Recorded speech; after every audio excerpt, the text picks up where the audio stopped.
Hi. കീമില് നമ്മൾ എഞ്ചിനീയറിംഗിന് options register ചെയ്ത് കഴിഞ്ഞാൽ എത്ര അലോട്ട്മെന്റ് ഉണ്ടാവും എന്നുള്ളത് കുറെ പേര് ചോദിക്കുന്നുണ്ടായിരുന്നു.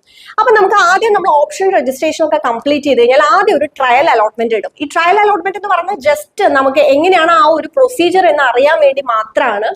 ഈ ട്രയൽ അലോട്ട്മെന്റ് കഴിഞ്ഞ് നമ്മൾ അഡ്മിഷൻ ഒന്നും എടുക്കേണ്ട കാര്യമില്ല, അത് ജസ്റ്റ് ഒരു ട്രയൽ മാത്രമാണ്. ഇനി അതിനുശേഷം നമ്മൾ ഫസ്റ്റ് അലോട്ട്മെന്റ് വരും. ഫസ്റ്റ് അലോട്ട്മെന്റ് വന്നു കഴിഞ്ഞാൽ നമുക്ക് ഏത് കോളേജാണ് അല്ലെങ്കിൽ ഏത് കോഴ്സാണ് നമുക്ക് അലോട്ട് ചെയ്തിട്ടുള്ളത് എന്നുള്ളത് അറിയാനായിട്ട് സാധിക്കും. അവിടെ നമ്മൾ ജസ്റ്റ് അതിന്റെ കൺഫേം ചെയ്യണം, അതായത് ഫീസ് അടച്ച് നമ്മൾ കൺഫേം ചെയ്യണം. അതിനുശേഷം നമുക്ക് ഒരു അലോട്ട്മെന്റ് കൂടെ വരും, ദാറ്റ് ഈസ് സെക്കൻഡ് അലോട്ട്മെന്റ്.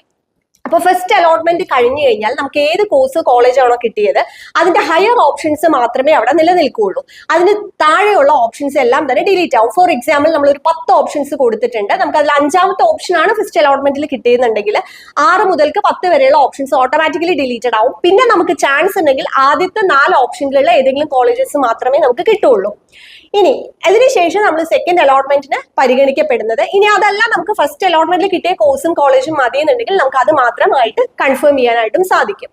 അതിന്റെ ഡീറ്റെയിൽസ് ഞാൻ ഈ ഓപ്ഷൻ രജിസ്ട്രേഷൻ കഴിഞ്ഞ് അലോട്ട്മെന്റ് വരുന്ന സമയത്ത് പറയാം. അതിനുശേഷമാണ് നമുക്ക് സെക്കൻഡ് അലോട്ട്മെന്റ് വരിക. സെക്കൻഡ് അലോട്ട്മെന്റ് വരുമ്പോൾ നമുക്ക് ഒരു പക്ഷേ നമുക്ക് നമ്മുടെ ഹയർ ഓപ്ഷൻസിൽ ഏതെങ്കിലും നമുക്ക് കിട്ടാൻ സാധ്യതയുണ്ടെങ്കിൽ ആ ഒരു കോളേജോ അല്ലെങ്കിൽ കോഴ്സ് നമുക്ക് അതിനകത്ത് കിട്ടുകയും ചെയ്യും. ഇതാണ് നമുക്ക് കഴിഞ്ഞ വർഷങ്ങളിൽ നടന്നിട്ടുള്ളത്. പിന്നെ സബ്സിക്വന്റ് അലോട്ട്മെന്റ്സ് വരുമോ ഇല്ലയോ എന്നുള്ളത് നമുക്ക് ആ സമയത്ത് നോട്ടിഫിക്കേഷൻ അനുസരിച്ചിട്ടാണ് പറയാനായിട്ട് സാധിക്കാം. സോ ഓപ്ഷൻ രജിസ്ട്രേഷന്റെയും അതേപോലെ തന്നെ അലോട്ട്മെന്റിന്റെയും കൂടുതൽ ഡീറ്റെയിൽസ് നമ്മൾ ഈ ഒരു ചാനലിൽ ഇടുന്നതായിരിക്കും. കൂടുതൽ ഡീറ്റെയിൽസ് അറിയാനായിട്ട് നമ്മുടെ ചാനൽ സബ്സ്ക്രൈബ് ചെയ്യാം.